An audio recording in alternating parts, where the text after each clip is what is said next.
ये क्या बात हुई सुनील? कभी तो मुझसे भी कुछ पूछ लिया करो। आज शाम मुझे बहुत काम है। मुझसे पूछे बिना तुमने हाँ क्यों बोला? ओहो, तो अब पूरे दिन घर में खाली ऐश करने पर भी मैं तुमसे पूछूं कि बिजी तो नहीं हो? अरे फालतू का मेलोड्रामा नहीं चाहिए मुझे। टाइम से तैयार रहना। उसे सच में आज बहुत काम है बेटे, तू अकेले चला जाना। पहले पैसे कमाकर इनके खर्चे उठाओ और फिर नाटक देखो जरा। दोनों बाप बेटे हमेशा की तरह दोनों सास बहू को कड़वी बातें सुनाकर ऑफिस चले जाते हैं, जिसकी अब आदत होने पर वो दोनों भी किसी से कुछ बोले बिना अपने काम में लग जाती हैं। इसी तरह सुबह से शाम हो जाती है। मम्मी, समझ नहीं आ रहा, इतने सारे काम पड़े हैं जो कल सुबह तक अगर पूरे नहीं किए तब भी हम पर ही इल्जाम आएगा, और अगर पार्टी में नहीं गई तब भी सुनाएंगे।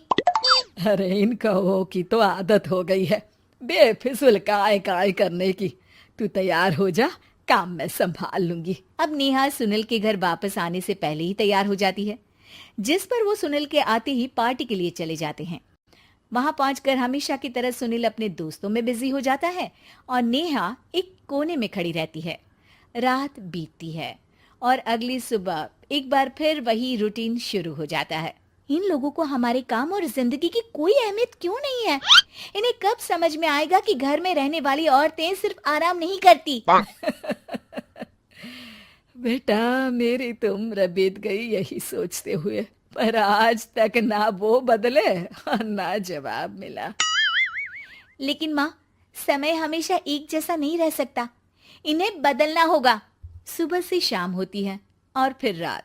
इसी तरह दिन बीतने लगते हैं। एक शाम सुनील और उसके पापा ऑफिस से जल्दी घर वापस आते हैं। तब हमें पार्टी में जाना है, सूट प्रेस करके दे दो और जल्दी तैयार हो जाओ। अरे तुम भी और घंटों मत लगाना, समझे? इसके आगे नेहा या सास को बोलने का कोई भी मौका ना देते हुए दोनों वहां से चले जाते हैं। कुछ देर बाद चारों पार्टी में पहुंच जाते हैं। यहाँ सब समझदार और पढ़े लिखे लोग हैं, कोई बेवकूफी करके मेरी नाक मत कटवाना। और तुम तो खासकर अपनी जुबान काबू में रखना, बहुत चलने लगी आजकल। आप लोगों की शायद हमेशा हर जगह हमें इंसल्ट करने की आदत बन गई है। अच्छा, जब शॉपिंग पर मेरे ही पैसे उड़ाती हो तब ये बगावत याद नहीं आती होगी। काम न काज की, दुश्मन अनाज की। ऐसा बोलकर सुनील अपने दोस्तों के साथ चला जाता है और ससुर भी ऑफिस के लोगों के साथ गपशप में लग जाते हैं।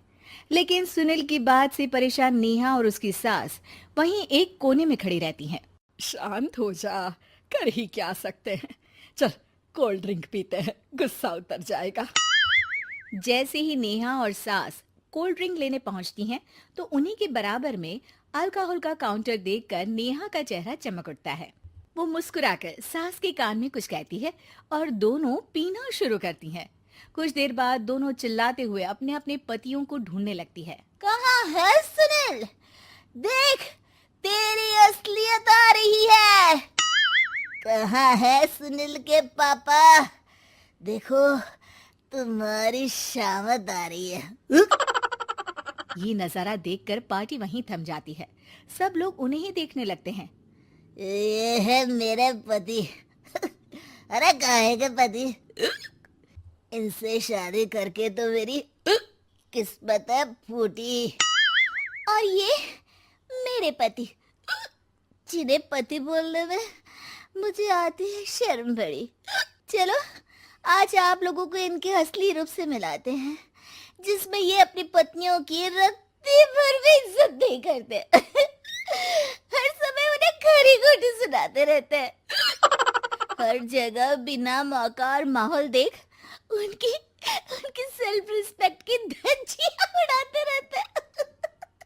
क्या बोलते हो कि घर में रहकर हम करते ही क्या है? अगर ऐसी बात है तो कल से खुद अपने कपड़े धोना, प्रेस करना, सब्जी खरीदना, खाना बनाना और पसंद ना आने पर दोबारा बनाना, जैसे हम करते हैं ना। फिर घर की सफाई, सारा सामान अपनी जगह रखना, जो तुम्हारे फेंकने पर हम करते हैं। और फिर फाइनेंस मंत्री बनकर लिमिटेड पैसों में बढ़ती कीमतों के साथ घर का बजट बनाना। सुनील, इन्हें चुप करा। अपनी तो कोई इज्जत है नहीं, हमारी भी खराब कर रही है। हाँ, ये तो और बढ़िया है। अब अच्छे से सुनो। नेहा, ये क्या ड्रामा है? ड्रामा तो अभी शुरू हुआ है जी। सास और नेहा अपने मन की सारी भड़ास निकालने लगती है, जिसे चुपचाप खड़े रहकर सुनने के अलावा ससुर और सुनील के पास कोई चारा नहीं होता। बहुत देर तक यही सब चलने के बाद आखिर में दोनों सास बहू बेहोश हो जाती हैं। अगली सुबह सिर दर्द के साथ दोनों की नींद अपने अपने कमरे में खुलती है, जिस पर उनके पति उन्हें हॉल में लेकर आते हैं। मेरा सिर इतना दर्द क्यों कर रहा है? मेरा भी। इतनी देर में ससुर 2 ग्लास नींबू पानी लेकर रसोई से बाहर आते हैं। ये लो नींबू पानी, इससे सिर दर्द ठीक हो जाएगा। हम दोनों आपसे कुछ कहना चाहते हैं। सास बहू हैरानी से एक दूसरे को देखने लगती हैं। तभी दोनों बाप बेटे उनसे माफी मांगते हुए कहते हैं, हमें कभी एहसास नहीं हुआ कि अपने ईगो में हम दोनों आप लोगों के साथ कितना बुरा कर रहे हैं। आज से हम भी घर के काम में हाथ बटाएंगे। और नेहा, मैंने तुम्हें जॉब करने से रोका, उसके लिए भी सॉरी। तुम्हें जो करना है करो। ये सब सुनने के बाद सास बहू मुस्कुराते हुए एक दूसरे की तरफ देखती हैं। अल्कोहल वाले काउंटर पर बैठकर कोल्ड ड्रिंक पीकर थोड़ा ड्रामा करते हुए आज इन्हें सबक सिखा ही देते हैं।